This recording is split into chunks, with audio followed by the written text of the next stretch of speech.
to begin, who are you? Well, I'm Magdalene Taylor. I'm a writer and something of a critic of sex and culture and the way those two things intersect. You started your newsletter, Many Such Cases, in 2021.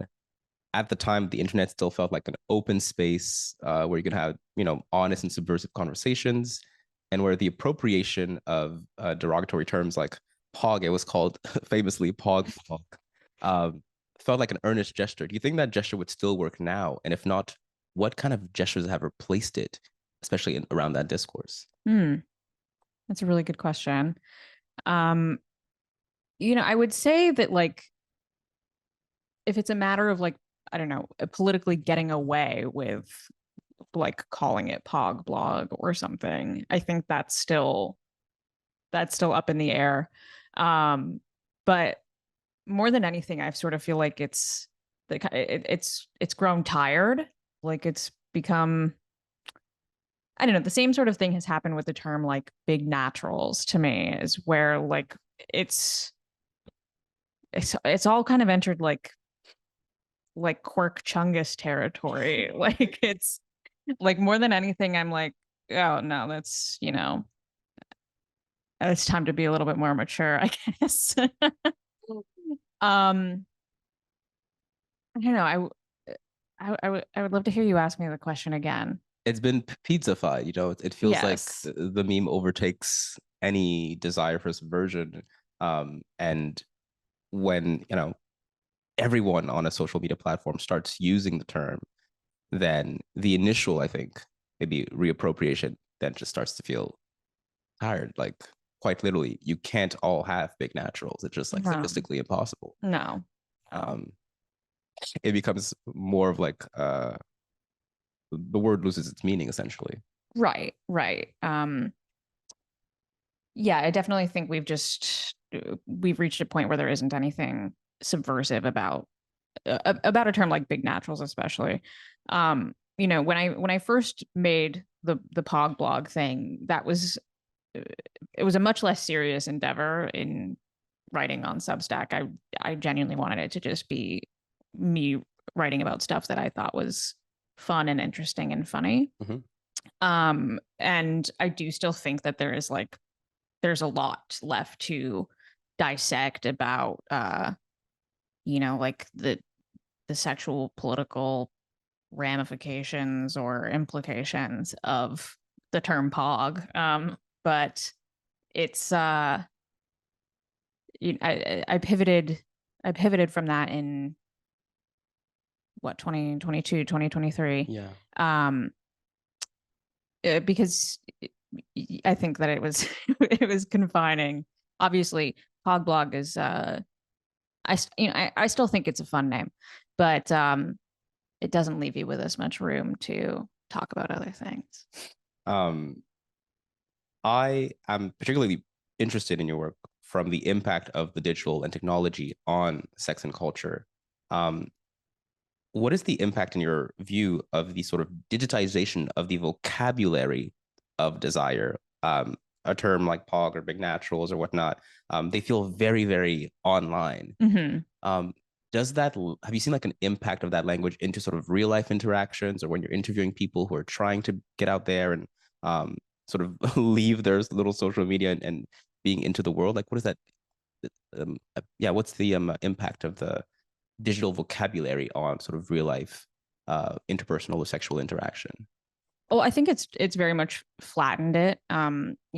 One example that I can think of that I think also really is still part of this like pizzification thing that we're talking about is like there was a moment, I don't know if it was like 6 months ago, a year ago, or whatever, where like everyone was saying, well, people still do say like yap. But there was like one particular tweet that was like, oh, to like bounce on it while he yaps about his nerdy interests or something. And I was like, that's the most disgusting sentence I've ever heard uttered. um, well, and it just that to me is a really good example of just how flat and digital people are interpreting their sexuality, like through it can only be mediated through these like memeified terms, because I think that allows people to distance themselves from like the physical reality of sex and of relationships. And I don't know, it allows people to not have to do too much introspection or too much thought about their own feelings when we have these, you know, easily interchangeable terms like bounce on it and yap and big naturals and whatever else. We're not required to do much of our own thinking about our desires and our feelings when we could just, you know, use this language that is swapped around. Yeah, it seems like the digitization of the vernacular of desire inframes it into these like sets of boxes, which as an individual, you can say, okay, I want to do let me take the yap, let me take this thing. And you can like build your own kind of like series of blocks to describe how or approximate how you feel about a Yes, specific sexual experience, exactly. whatever. Exactly. And that's not very freeing, I suppose. It's not like the liberation we were hoping for. No, no, I think it's, I would say it's probably, you know, the opposite of liberation. It's quite restrictive and confining and doesn't allow for much of our own exploration. You have spent a lot of time looking at how men also are playing into this whole thing. Um, the beta male, specifically, which is this sort of great figure in the manosphere, is that an internet native phenomenon or more of a reincarnation of a historical universal? Like the loser, I know, maybe has existed throughout history. And it's just like another reincarnation. I think that it is a reincarnation of something, you know, a sort of social order that has always, you know, always existed, and, you know, taken various forms. But I do think that this is,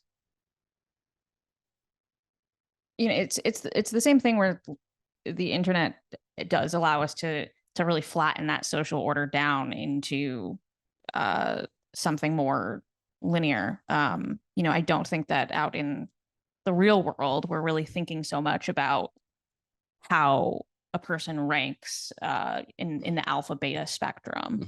Mm-hmm. And you know, people ask me a lot if I think that like alpha beta identities are real. I don't really think that. I mean, I think some people have, you know, a uh natural leadership qualities, you know, whatever else. But like I do not think that like men who identify themselves as alpha males are, you know, genuine like alphas or something like that. And so, you know, while it does speak to something, you know, a historic social order thing, this is to me a very, it's a false digital ranking system that people have just decided to But buy then, into. but then you talk to young people, and then you see that like terms like sigma leave the Yeah. forums and are said in real life. And then a person might be sigma maxing, or they might be trying to cultivate their aura to seem Yeah. like a sigma. Um, and so in spite of it not being maybe real, it seems like at least linguistically it starts Yeah. to seep into. Yeah. It does take on, you know, like it does take on reality in a way, but um I think all I mean to say is that there's not like this isn't representative of like some sort of natural biological Mhm. phenomenon. Um, it's also like with people calling themselves sigmas, for example. Uh, I could do like, you know, so much like pathologizing about this, but at the same time, it's like those people are probably 15. And so it's like, We I call probably, ourselves weird things at 15. Yeah. yeah, like, I don't know how much of, uh, you know, the things that the social order that unfolds when you're a teenager is obviously real and indicative of something broader about like what it means to be a person. But at the same time, like perhaps it really isn't, it often isn't that deep. You know, like uh I think so much of this is I struggle with this a lot as somebody who writes about the internet. It's like, wait, am I writing about 15-year-olds? Like, and is this actually relevant to like adult life? Sometimes it is, and sometimes it's not. That's very, very fair. Um, you also wrote about in 2022 for male homework slaves, which seems like a movement that was also like technologically enabled because first you needed access to the women to serve, and then second you need the communities where these betas share their experiences. What have you learned perusing these communities and like spending time reading the blog posts? Well, that to me very much gets at how much of this is like self-ascribed to people. Like the beta male identity in general, most of the communities that I'm writing about in that context are it's men who have decided that they are beta males and wanted to embrace it. And some of them might think, you know, I've always been a beta male. This is my natural place in society, and so I ought to embrace it. And some are more. I think there's plenty of guys in these communities who are otherwise like seem like normal, everyday, like socially capable men. Like some are, you know, probably even in like leadership positions in the workplace and whatever else. And so like the beta male identity doesn't necessarily speak to what they're like in real life. And it's very much more, you know, an internet thing. But so with like the homework slave thing and with some of these beta males, like I do think there's probably always been men who are kind of, you know, they kind of delight in helping women for nothing in return. You know what I mean? Um, but I think what, you know, what all of that gets to is like how sexually driven a lot of these dynamics are. And I think that that is a growing phenomenon of like the sexualization of this type of identity. I'm very curious about how the community aspect also plays a role in the formation of identity. Like, does a beta male exist without the subreddit that reinforces that belief of identity? Or is that like a standalone thing? I think it's, you know, there it can totally be both. I think that there's a real exchange happening there where there are a lot of men who are, you know, naturally like sexually submissive. I don't naturally, you know, not to get into like some weird, I don't know, Freudian, how do these sexual proclivities develop, you know, whatever. But there are plenty of men who long before the internet displayed, you know, the sexual submissiveness. Um, However, I do think that there is an element of the internet, and especially an element of internet community, that is fostering and developing some of this for men, for, you know, a specific type of man, um, where I think that, you know, when I first wrote about the beta male community on Reddit, it was a much smaller group than it is today. I think it's grown, you know, several times over. I don't quite recall what the size of it was when I first started writing. I think it was something like 30,000, and now it's probably like 200,000 members on Reddit or something. And with all of that, even in mainstream cultural discourse, we've started talking more about, you know, a sigma male or whatever. I think that's become a lot more mainstream, and so people are becoming further introduced to these concepts through the internet. And so I do think that there is something there where a guy who, you know, perhaps he has always had submissive tendencies, or he is otherwise unsure of himself sexually, or sexually inexperienced in many ways. These men find themselves in these and stumbling across these subreddits and think, you know, oh, this could work for me. And it would have otherwise been kind of a foreign concept for them to outwardly identify as beta males, even if just on the internet. But these groups, have introduced something new to them. So I think there's very much an exchange there where, I do believe that the internet and the people on it do influence people's sexualities. I don't think that it's all, some people argue that pornography, for example, is purely a reflection of people's desires. Other people argue that pornography itself influences people's desires.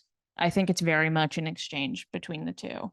Um, though I do often, uh, as porn has become such a dominant force on the internet, especially, I think that it's even more so of an influence upon people's desires rather than a reflection of them.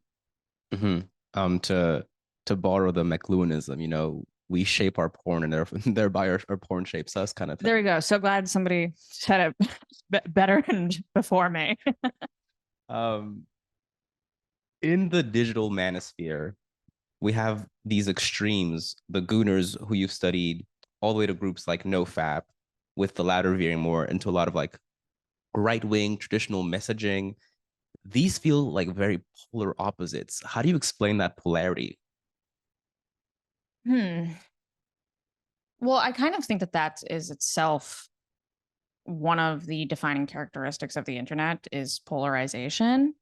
Um, and so that to me feels like an inherent an inherent quality of that. It's very, whether we're talking about sexuality or something else, it's very hard to find just a normal middle ground, or accepting that two things can be true at once. Um, but I especially think that something like the manosphere, uh, as it, of course, I could probably also like sexually pathologize that. And I mean, I have in a variety of ways, but let's just talk about it as like a political identity.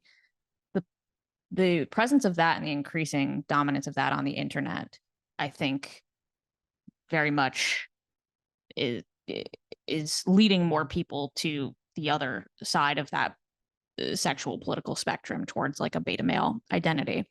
But it's become really interesting how, again, those things have intersected and crossed over in unique ways, like with no fap stuff, where like the idea that you're not allowed to masturbate is totally tied into this like sexual submissive thing where there's a lot of people who they can't masturbate for a month because their their dominatrix told them that they can't, and like that's the fun of it for them.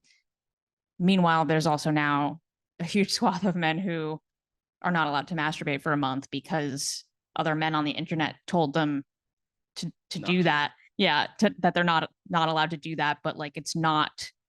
It's they're otherwise like ostensibly straight men who don't see this kind of the sexual dominance, uh, the, of that whole dynamic. So again, there's just a lot of weird, insidious ways these things have crossed over between the two. But I think that it still speaks to the inherent clarity of how this all works. Seems to have at least temporarily stopped. Yeah, I forgot to put the podcast and session sign on the in the building group chat. Ah,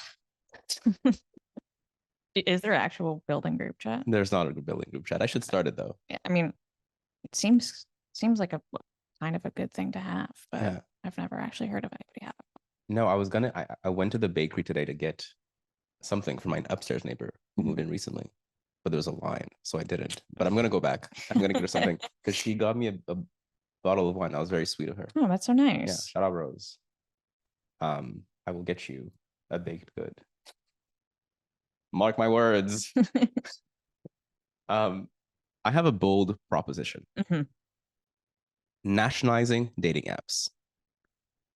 It seems foolish to let private companies control the very, fabric of society, dating and mating.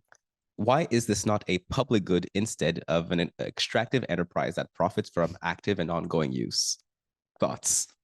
That is a bold proposition. This is my when I'm gonna run for office.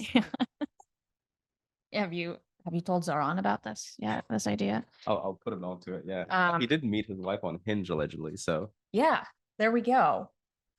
I don't think that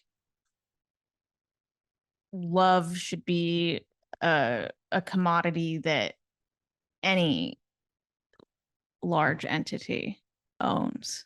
I suppose would be my way of looking at it. Government or otherwise. Government or otherwise, I don't think anybody should own. I mean, I don't think that we should be. Ideally, we wouldn't even view love as a commodity to be traded in this way. And that's sort of my broader stance against dating apps writ large, is that it has both like in a broader, a cultural and economic sense, incentivized treating dating and sex and romance as, something of like literal financial value, but also in how people treat each other interpersonally. I think that it has become, we treat it much more like a tradable commodity in that way too. I do somewhat like the idea of, okay, if this was now a public government owned, perhaps then we would instead of treating it like a government commodity, we would treat it as a service of sorts that the government maintains. Well, in that case, it would probably be so, I don't know, hung up on bureaucracy and like such a thin budget that it wouldn't actually function well and people wouldn't be able to use it, and we'd be forced to meet through other means instead. So I don't know. Just imagine, we all love the IRS website, Yes. It works perfectly well. It'd be just like that. It would be like the government would know exactly who you would be the right match for, but instead you would have to fill out, 17 forms, and then they would say, maybe this was the person we were going to match you with, but we're not actually ever going to tell you. Also, can you fax us the forms? Yeah, exactly. So, I don't know. Maybe it's the way to go. Maybe that's what will pull us from the grips of the apps. Or just, total abolition is also an option. That's also an option. Yeah, make them illegal. This is like pertinent because we have this sort of contemporary sexlessness, which you've written about many times. In your view, what are the causes of this sort of contemporary malaise we have around sex? I feel like my answer to this is always shifting and changing, and I've seen it shift in the writing, actually. Yeah. And I would love to be able to sit here and tell you like concretely, this is what it is. But of course, I just have theories, and I have several theories, and some of them are probably in opposition to each other. I do think that there is something about, I mean, my biggest, okay, if I am going to pick one culprit, and I've done this in my writing, as you've seen, if I'm going to pick one culprit, I am going to say it's the phones. And it's not, specifically like, it's not specifically texting or apps or whatever else. It's kind of the all-encompassing nature of phone usage right now, where like my phone is right next to me and I'm thinking about it and I'm kind of like looking at it all the time. And it's, I entirely, mediate my life through my phone. And I wish that wasn't true. And I'm trying to, change change that relationship. But I think that is true for many people. And so it's not strictly that like I'm looking at my phone, so I'm not having sex, which I mean, I do think that is actually literally the case for many people. But it's sort of the insidious way that we kind of get these other types of we get this other type of fulfillment through our phones, socially, sexually, where it's like, well, I could go communicate with my friends in person, but looking at their Instagram stories is easier and kind of picks off like that same need in my brain. I could go meet people and have sex with them, but I can open up Pornhub on my phone and that's much easier and again takes off the same thing in my brain. So I think that there's a lot of different ways in which the our phones as mediators of our lives has socially distanced us and therefore sexually distanced us too. As of late, I've also been thinking a lot about how when I make arguments like that, and I think when a lot of people talk about sexlessness, there's almost this requirement to say, well, it's not really about sex. It's actually about loneliness and human connection. And obviously, that is true. It is that is like the broader problem that we're getting at here. But I've also been wondering, perhaps there's actually value in emphasizing like sex for sex sake, and that people having less sex is bad in and of itself. I'm not quite fully developed on this argument yet, but it's something I just started writing something about this yesterday in my drafts or whatever else. But so anyway, I generally my sense is that there is this a broader like social malaise that is plaguing us in a lot of different ways, but sex is one manifestation of that. I am very interested in how there's been, political pressures that I think are impacting sex in a variety of ways. I mean, a lot of people would argue that the right has, successfully made sex scary and bad again, and that's an influence. But other people would argue that the left has kind of, I don't know, perhaps it's like the liberalization of sex, or it's sort of, I don't know, there's like a lack of the erotic left in that sort of ideology. And now I have to silence my phone. And I'm interested in all of that. I'm interested in how young people, especially, there's the Puritan demographic of young people who are leftists, but also sort of afraid of sex in a lot of ways. I'm interested in all of that, but I do still think my most straightforward theory is the phones. So, Ladies and gentlemen, it's the phones. Turn them off. It occurs to me that what the phones do essentially is they're articles of convenience, and through technology, we're able to access, if not the thing or the feeling itself, but a sufficient ersatz, a sufficient replacement.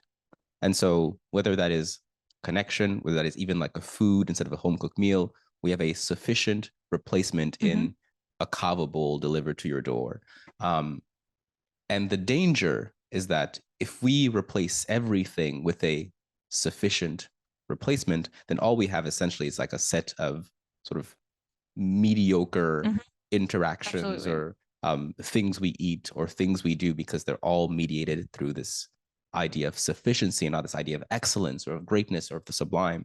There's really like an overall debasement through the tyranny of convenience, as I call it. I'm curious about this new idea you have around like sex for sex sake, and how it to me is like reminiscent of like the sex positivity of the 2010s, like Tumblr era. Is it just like a swimming back of the pendulum towards that, or is it like a new like a marked difference from some of that discourse? I think it's I would like to think it's a marked difference from that discourse, because I I actually also see the sex positivity and the conflation of liberation with liberalization as one of the culprits here for sexlessness and this current bizarre cultural attitude we have towards sex. I think that, you know, I think maybe people went a little bit too hard in the Tumblr era. Um, and so, you know, in that sex positivity time, I feel like it wasn't actually so much about like sex for sex sake. It was sort of about, you know, it was like sex is healthy. Um, sex is politically radical. I think there were a lot of motivations attached to it as well, but this question is really helpful for me to, because it's going to be something I'm going to be pondering more as I'm thinking about this argument. But uh, more so, I think that right now there is still so much resistance in how we're talking about sex and sexlessness, where I don't know, it's like we don't want to seem like a pervert or something, or like that we're like thinking too much about sex. And so when we talk about sexlessness, we have this requirement of, you know, saying it's about something else actually. But I think that, you know, I think I sort of I subscribe to this more abstract idea of, you know, everything being like a everything being kind of sexually driven in nature. And circling back to what you were saying about you know, everything being kind of a serviceable enough replacement for what it is we want and we desire. I think that the way that we are often talking about sex right now is it's missing that sort of mystique and excitement and beauty and, you know, the sublime and all of these other things that we lose when we are instead uh, dictating our lives according to what's, you know, what's the easiest replacement for our desires, rather than putting in the work of achieving or attempting to achieve some sort of like reality of our desires. Though I guess I also don't know if that's ever possible. But anyway. Lacan would say no, but Right. That's kind of what I'm getting at here in more basic words. um, I'm reminded when we talk about the mystique, the sublime, these grand experiences, how they're hard to come by on the phone. Yes. I have seldom, if ever, had a sublime experience on my iPhone 13 mini. Yes. I can't really think of one myself. So to like inframe something as special or as unique as a sexual experience, it is like, you know, to use the Heideggerian term, it is an inframing. Like we are putting it in a specific, you know, 13 or something inch box. And it's very hard to escape the material reality of like the littleness of the phone Mm-hmm. compared to the grandness, the breadth of a sexual experience. Mm-hmm. Um, I have like been thinking for a couple of years about how AI was going to reframe sex. I have this paper called "Why We Fall for Robots," and you've just written about for Playboy about AI partners. I'm curious what your overall thoughts are around yeah, AI partners and this potential other sufficient replacement. Right. I mean, I think that, you know, what I get at in the recent Playboy piece a bit is that I sort of wish that like the questions around AI and loneliness and sexuality, I wish these questions weren't even worth entertaining. Um, because to me it seems so obvious that we we have to choose to not engage with AI in that way. It seems obvious that, you know, in the Playboy essay, I'm specifically talking about a panel that I attended that was asking whether an AI partner can be just as good or better than a human partner. And to me, it's like, okay, maybe your AI partner does ask better questions and does strive to get to know you better and is nicer to you, and whatever other things make up a better partner. But there's still the the fundamental reality that this is not an actual person. And so, like, by that measure, like, we can't even make that argument of like, here's how an AI partner could be better. But if there's anything I've been proven in the times that I have written about AI and sexuality, is that, like, no, we do have to ask these questions, and I do have to think about it and perhaps worry about it more than I want to, because it is becoming uh, a dictating force in people's sexuality and how they interact with other people, or don't interact with other people. And it's also, it's changing so rapidly that it feels very difficult to make any kind of concrete claims at all. A couple of years ago, if I, what I'd written about AI girlfriends, I was like, well, as it stands, like, this sucks. This isn't going to, like, deeply satisfy people. I think that's already, it's rapidly changed in frightening ways. Where, like, a lot of times, yeah, the AI is pretty good. So I love the slight resignation in the. yeah, I mean, I'm certainly not. I'm resigned to the fact that, like, AI is good in, not good in, Moral in a sense. moral sense, but is Effective, rather. yes, Yeah. that's the word I'm looking for, and that it keeps improving in that regard too. But I'm not resigned to a future where people are, by and large, choosing AI over humans, and sexually doing that as well. I still, like, feel committed in my heart to the belief that just won't happen, because I don't think it can satisfy people universally in the way that a human interaction can. But I don't know. No, I mean, that's very fair. And I think there's a little bit of a implicit bias in the question when we say, can an AI partner be equal or superior to a human partner? It's very implicit, it's very subtle, but latent in the question is this idea that they are comparable. Mhm.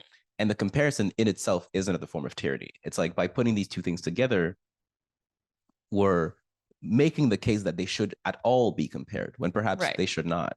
Um, I'm gonna give an example, but perhaps someone would say the same thing. Like, if could a horse be a equal or better? Like, you probably wouldn't entertain that question. Be like, it's a horse. Right.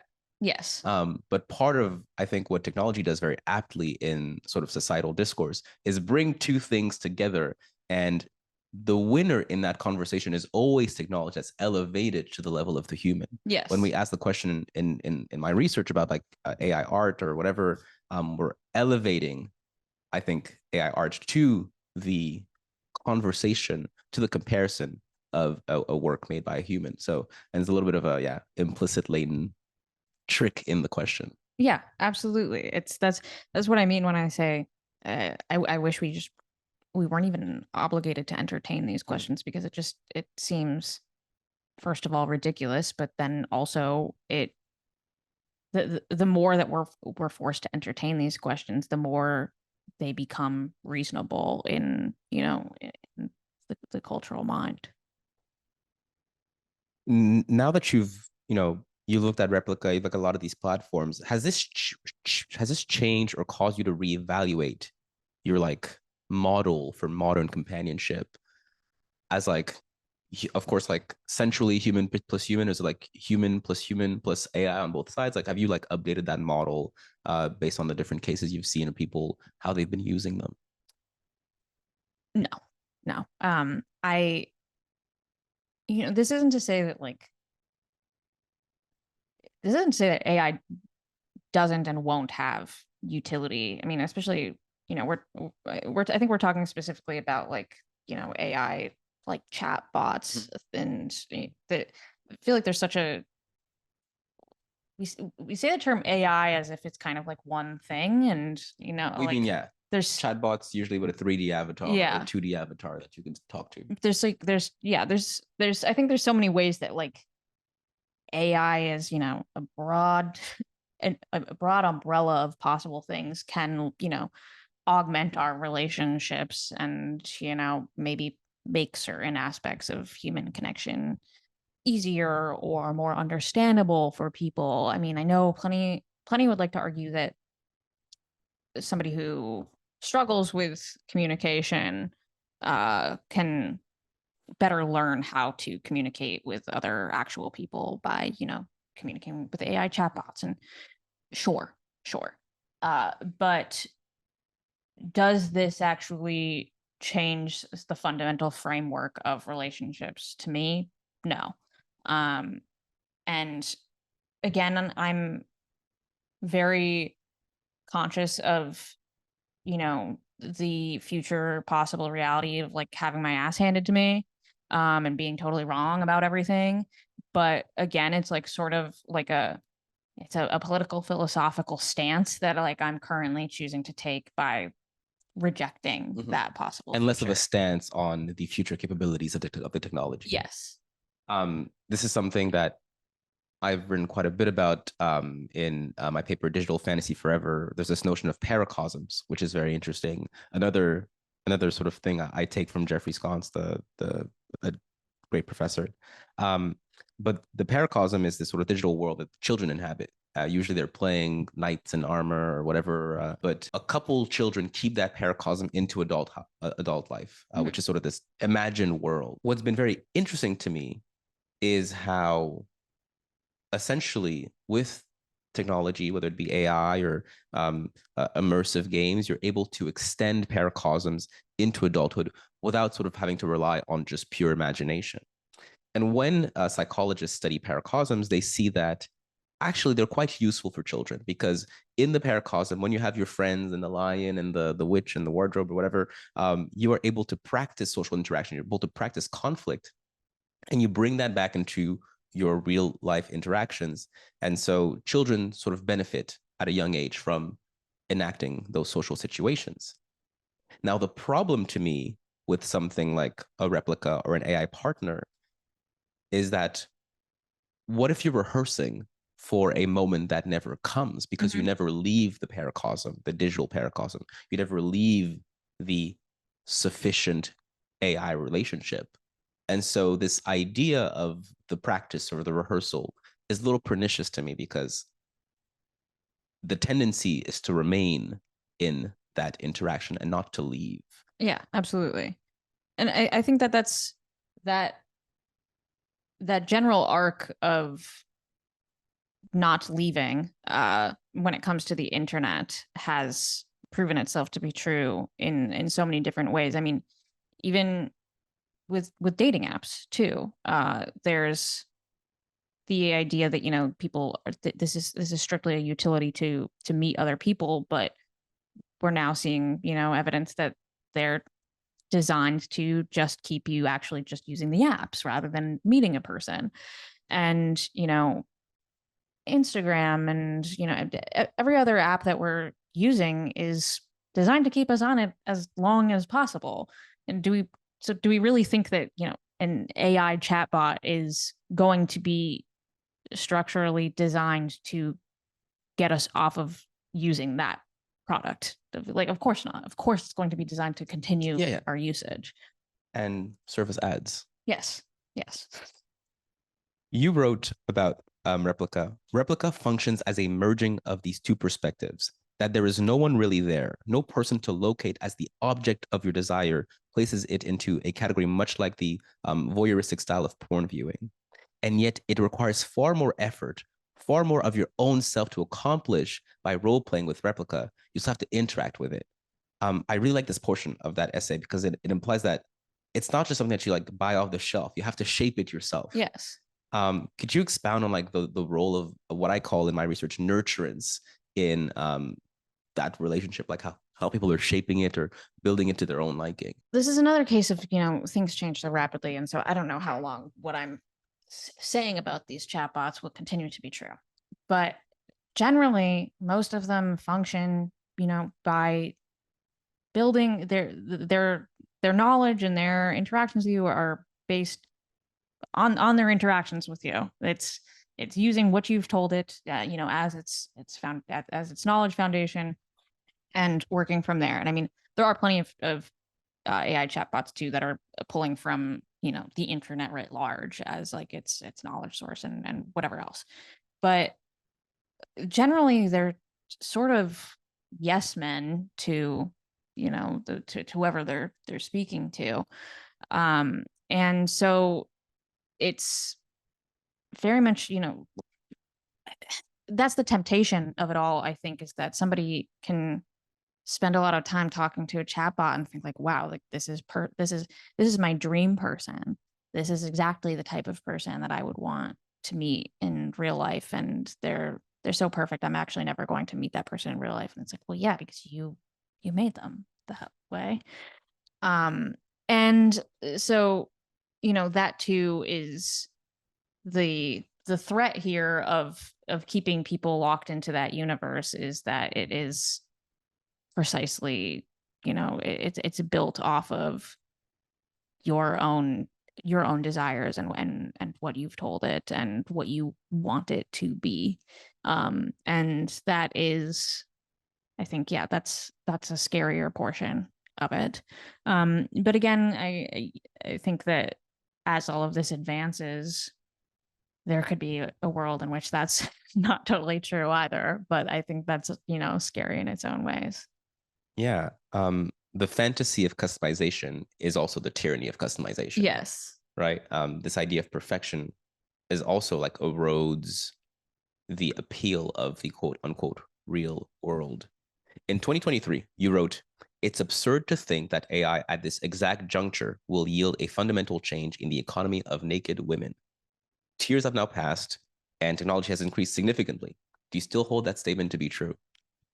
I do still actually hold that one to be true, even as everything has advanced so much. I don't think that there has been too much of a market drop in the value of real naked women on the internet or otherwise. I do. I naked AI women are, again, they're serviceable, and they might also, there's specific niche cases where you want your naked AI woman to also be a centaur. Like, sure, that's AI is gonna do that one for you. But I think generally people still, there is like a fundamental part of most people's sexuality that craves a real actual person, and that is still going to be a primary shaping force in how people use sex in the internet. Is that like they'd really prefer that was like a human that they're looking at. That's part of what is erotic about the experiences, that like that's a real person who experienced these things. And I don't think that is entirely going to go away. Yeah, I think at the margins, there's of course like fringe desires and things that are gonna be, I think, enabled. What really shocked me is like going on 4chan and seeing a lot of the like early on, a lot of the models, the model weights being leaked. And so they would tell you how to run everything locally. Someone would steal the model weights, they'd leak them on 4chan. And they were not like building models to, I don't know, like make money. It was all porn. Yeah. That was like the first thing that the people on 4chan went to do with essentially like the quote unquote unlimited power of AI. It was like people are really good. Like, it is now and is going to continue to be, a real thing. It is, people are using it for perverted purposes, and like that is going to continue and probably will increase. But I don't think there's a sort of like a fantasy that I think maybe members of the Manosphere in particular might have, that AI is going to replace all of the the online sluts or whatever who are making money on OnlyFans, and that these women are now going to be destitute because AI does it so much better than them. I don't really think that part's true. I think that this is AI is going to be a part of things, and there's also uh, uh, plenty of women in porn who are using AI uh to make money in this way. Like you can, you do an AI chatbot thing of Riley Reid, and she makes money off of that. And Is that a thing? Is that out now? Is she doing yeah, that? yeah. I mean, I'm kind of using Riley Reid as an example off the top of my head. I'm pretty sure she has some involvement in this, but there's a number of people in the adult industry who are they're using their own likeness in AI and profiting from that. That I think also kind of speaks to my previous point that people, even people using AI, I think still crave a humanity behind it. Like it's the point is that there is a real person who represents this AI person. But yeah, I think that misogyny is generally making people overestimate how big how much AI porn is going to be able to replace human porn. Broadly speaking, I think you can see who people direct like their criminy at by whose job they think are going to be lost by AI. Mm-hmm. Whether that be the people, they hate the laptop class, be like, Yeah. you laptop nerds are going to lose your jobs, all the coders. Like you can see, depending on which sort of section you're in, um, you can see there's like the fantasy of the replacement of the job is like a directed like Schadenfreude for Freud. Should we, as is often suggested on the internet, just let people enjoy things? No. Under almost no context should people just be allowed to enjoy things when that specific phrase comes up. I think it's almost never warranted. Um, because we have a huge tendency to just hurt ourselves. What we think is enjoyment is actually mundane, slow cancer upon our lives. So no, people should not just be allowed to enjoy things. But again, I mean, I guess a question is, what do I mean by allow? I more mean like I'm gonna be a bitch about it. I don't think like I don't think like the police should come and knock on your door because like you watch AI porn of things that are, otherwise legal and not representative of like harm to people. But like you can enjoy things to the extent that I'm also going to like be mean to you about it. That's right. That's your prerogative. Yeah, that's my prerogative. That's me enjoying myself. Is just being mean. Magdalene, next question is, what is your favorite corn song? Oh, thank you for asking. This is an easy popular answer is "Got the Life" is by far my favorite corn song. It is kind of speaks to my broader attitude towards life. God told me that I've already got the life. I also really like Twist. I kind of like every corn song I've ever heard. There's not like a bad one to me. But I'm like a really big fan of the most popular corn songs because that's why they're popular. Are you excited for really like the cultural almost like reappraisal that's happening right now? Yes. I'm sure you read this in GQ that I believe that even with the cultural reappraisal that's happening with new metal and something like Deftones, I don't believe that Korn is ever going to achieve coolness. And so I'm kind of comforted by that. But I am enjoying, I'm enjoying that Korn and System of a Down are going to be playing at MetLife Stadium in August, and that I'm going to go to that, and I'm gonna I I'm have access to a box enjoying that. if you wanna come to the box. Are you serious? Yeah.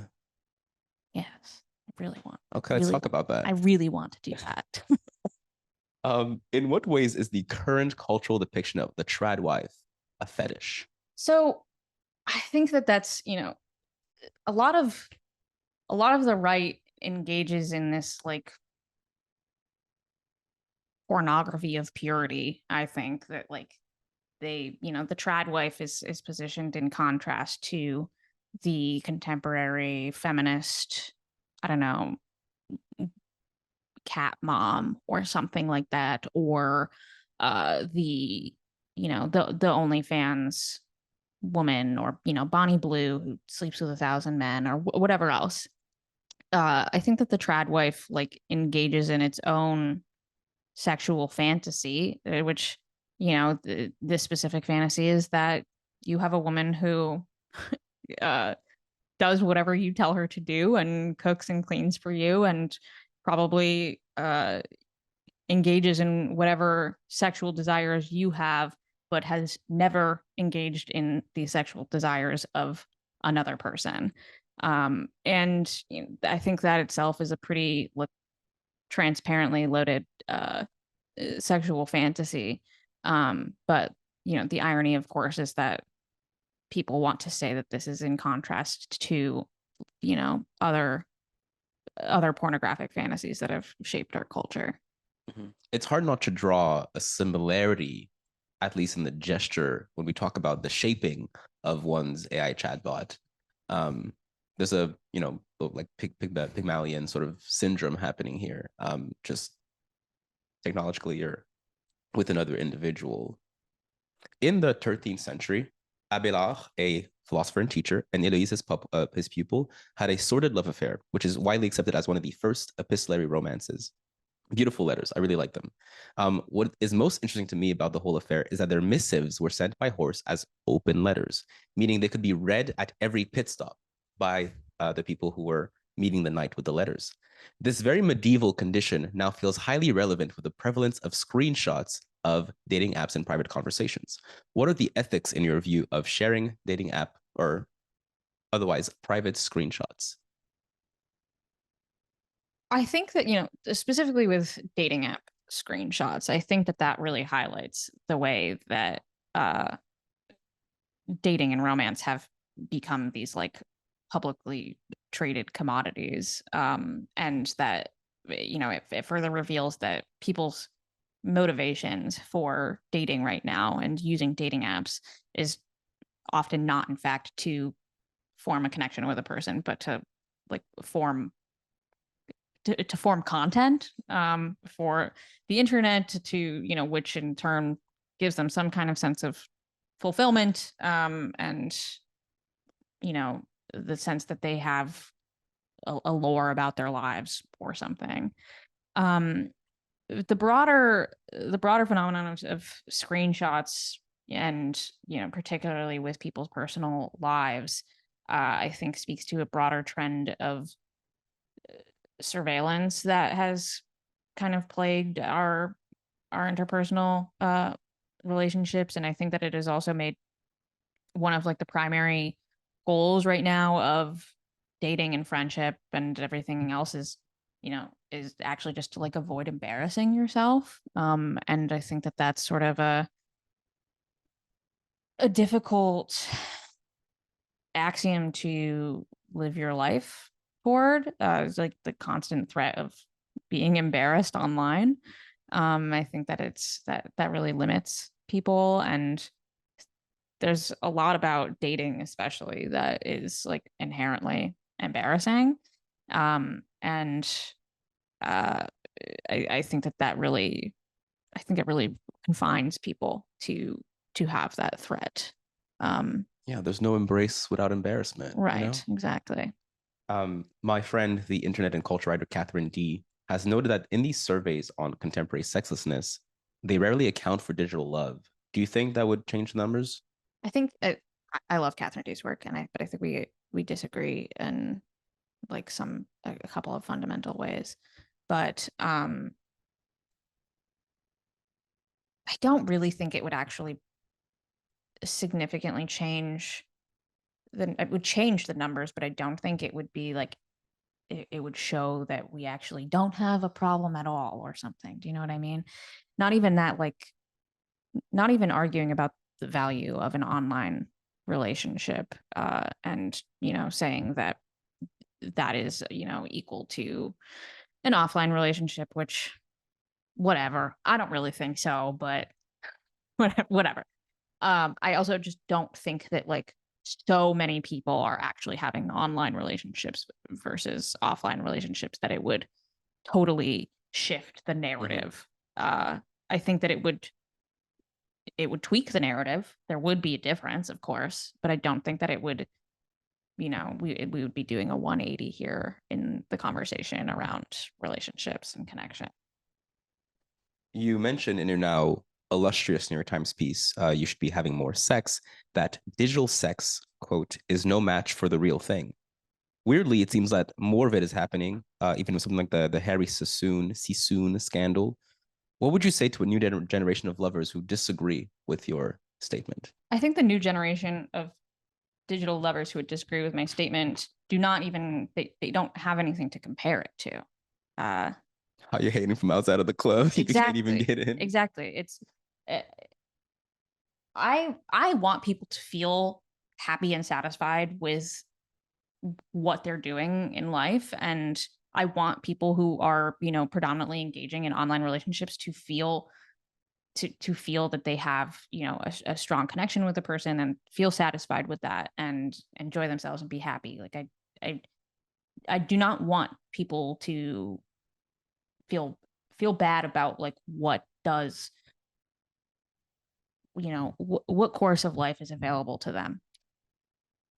However, I don't think that, especially younger people who do not have anything else to compare it to, I don't really think I can't argue with that because they just simply don't have the context. Do you know what I mean? Fair. In what ways would decentering phones help solve the sex recession?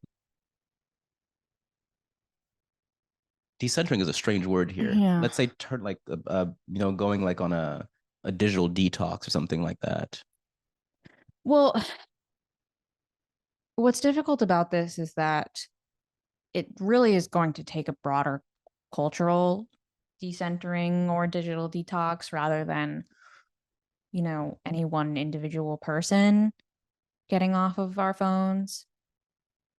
However, that's kind of the only thing that I can argue to do is, I can only argue to the individual to maybe try to deprioritize their phone in their life. But I do think that, like, were a bigger group of people able to be convinced of this, if for example we were less afraid of, like, the surveillance of our phones, I think that we would feel that it was perhaps a little less threatening to try to meet somebody at a bar, to try to, shoot your shot in person, to there'd be, I think we'd be a little bit less hung up on these sort of in-person interactions that can, maybe lead to sex, or maybe they don't, maybe they just lead to friendships or a story to tell or something else, but all of that still to me has a lot of value. But I still think it's something that I think we're going to start to be able to observe a little bit more. I think that, like, there is this generation of, the Luddite teens or whatever, like, what's going to become of them? I know that as that story has evolved, like, a lot of the Luddite teens go off to college and they find that they kind of can't really navigate life without the phone. And I also think, like, one possible way, like, I think a college setting is a really interesting study to do here is, I think a lot of people in college, they are on apps And so they get a sense of who is like sexually available. And then they see that person at a party. And that's sort of how it's facilitated. They feel more like comfortable knowing that this person is, romantically available. And so, there's ways that this whole narrative is evolving, like as the whole Luddite teen story evolves. So anyway, I think that I basically, I don't know the perfect answer, but I think we are going to start like observing that a bit in certain groups. Are we looksmaxxing for real life or for the camera? I think definitely the camera. Um, that's not universally true. I mean, for some people, looksmaxxing is really just like, I exercise and I eat better, and I wash my hair more or something, like normal, like caring for yourself types of things. But I think that like we can see it quite clearly how looksmaxxing. What is looksmaxxing, by the way? Okay, looksmaxxing is the very like digitally mediated effort to improve your appearance according to like a very rigid standard of beauty that very very much adheres to like a belief that there is like objective beauty, and that you can be ranked on a scale of 1 to 10 of attractiveness, and that specifically this will also improve your ability to find a partner, particularly like a high value partner. But then also there's other like social, even like economic benefits even too, of being this type of like objectively attractive person. And so there's various forums and things where people try to looksmax, and for young men especially, it's something like trying to build up your jaw so that you have a more like structured chill jaw, like, and mewing, which is it's part of this like jaw building thing, but it has to do with like how you place your tongue in your mouth, and it's a lot of jaw development. Like that's kind of the biggest thing here. But yeah, okay, so I think that kind of gets to it. I think especially for women, unfortunately, I think a lot of the looks maxing is digital, um in that, again, to be like a huge hater, so much of like the filler look looks great on Instagram. It doesn't translate to real life. um and I think, in a different vein, for young men, it's more digitally motivated, in that I often think that the people that they're trying to impress are not like the women around them in real life. It's the other men in the looks maxing community. Or 15. Yeah. So yes, they're trying to impress, the other teenagers on 4chan. You noted that the word situationship has been around since 2014, but skyrocketed in 2023. Why do you think that is, and what role did the internet have to play in the dissemination of that word? Um, I think that you know, I think the internet helped disseminate the word in that it really does. It describes a phenomenon that was otherwise, like, I think, rather nebulous and hard. For me, and as a person, what is the situationship? So a situationship is, I mean, it's a type of relationship where it's like something of a situation, where you're not calling yourself, boyfriend, girlfriend, boyfriend, whatever else. Um, you're not quite dating, because I think the younger generation doesn't quite use the term dating as much. You're basically having this sort of, it's also different from friends with benefits or something like that, where it's purely like sexually motivated and a no strings attached type of situation. This is like there are plenty of emotional strings to a situationship, but there is also still the fear or resistance of labeling it anything that would carry weight to it, such as boyfriend, girlfriend, whatever else. And so I think that, it's spread over the last couple of years because it describes a phenomenon I think a lot of people are very familiar with. This sort of, you know, a person that you're seeing, you're not quite sure what you are, but you're afraid of defining the relationship. It's more than just a hookup; it's a situation. And so, it's a convenient term in that regard. I think that the internet, however, has helped proliferate situationship culture and made people even more likely to wind up in situationships because so much of how we perceive our relationships is how we are posting about them online. And so people are, I think, more resistant to forming, like a labeled relationship, kind of, which is, I think, ironic when we think about like Facebook and how you used to explicitly define the relationship. It's complicated. Broke up. Yeah, it's complicated was the early situationship title, but then you were forced to actually label yourself as that. Um, but so anyway, I think that with situationships, it's people are afraid of saying like this is my boyfriend or my girlfriend or the person I'm seeing because then they will likely have to post about that person on social media. But they don't. No, I mean they don't. I certainly don't think you have to do that. But I think there's that's what there's a cultural pressure to do that, to perform your life on social media. And again, so if you're in a situationship and it elevates to a relationship and you post about it on Instagram and then it doesn't work out, then you've embarrassed yourself. And no embrace without embarrassment. Exactly. And so it's easier to be in a situationship than it is to deal with, the possibility of dealing with pain and having that be visible to other people. It's so interesting because it seems to me that like that specific kind of pain, out of all of them, it's such a storied one. It's one we write books about. It's one that we sing songs about. I know. So why did we become so afraid of it? Yeah, and it feels like something. It's like some in Seinfeld, like when Jerry's dating a girl. Like, is that a situationship? Well, that I think was like a much more of this like straightforward dating. I think there was a time where you could be like going on dates with like a couple of different people at a time and until you've gone on, X number of dates with a person and you consider elevating it to the status of relationship or whatever else.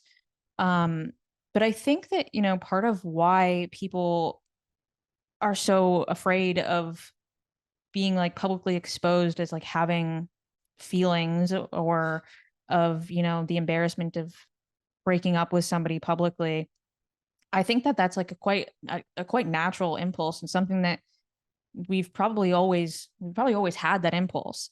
What's new is that we have this cultural pressure to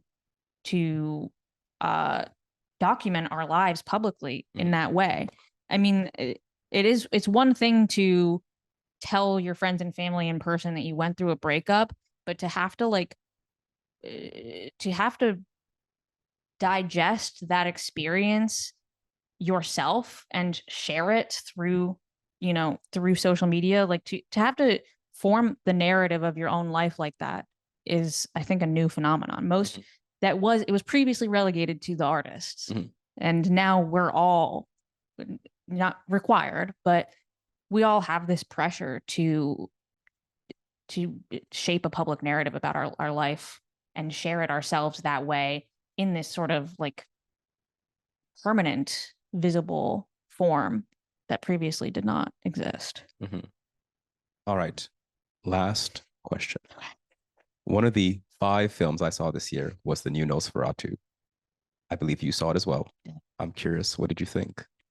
I really enjoyed it. First of all, I'm gonna lead with that. Simple as. You're gonna sandwich it. I had very high expectations for Nosferatu. Just generally as a fan of the director, as a fan of Nosferatu.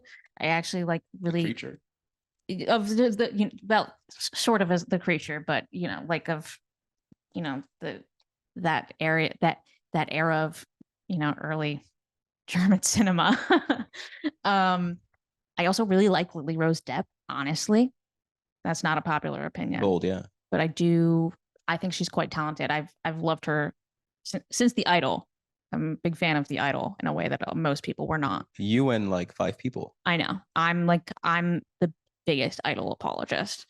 Um, so it really checks all of my personal boxes of a film, without even seeing it. I'm like, yeah, that's for me. I felt that it was much more tame than I expected. The way I saw it a few weeks after everybody else did, despite it, being like an obvious movie that I need to watch right away. It came out on Christmas Day. I'm busy Christmas Day. I'm busy for like a few weeks after Christmas. You're doing gift stuff and I'm Christmas like stuff. seeing family. I'm not going to go to a movie theater. That's a whole other thing. You didn't take your parents to see Nosferatu? No, not this time. Um, though my parents also they've seen The Lighthouse and The Witch, and Oh, really? You got A24 parents? Not like no, but I think they saw The Witch because we're from Western Massachusetts, and like Okay. that's my culture. And then they watched The Lighthouse too, and they're not A24 people at all. Anyway, the way people were talking about it was as if Nosferatu was like the nastiest, freakiest movie they'd ever seen. It's not. You do see like a rotting, you know, uh, ancient vampire penis. That does happen. That's a Monday for me. Yes. Like, yeah, come on. I already saw 5 that day before I even walked into the theater. But otherwise I felt like it was quite tame. And as I wrote in an essay about it, I felt that the movie had a very clear like moral structure behind it in a way that I became quite frustrated after watching the movie, revisiting the public interpretation of it.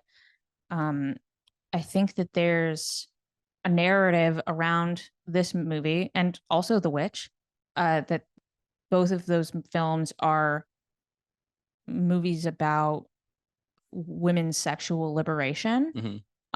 When I think in fact they're about evil uh and I think there's a really strong tendency to kind of girl bossify any depiction of women's sexuality and treat it as something that like is pristine and can do no wrong.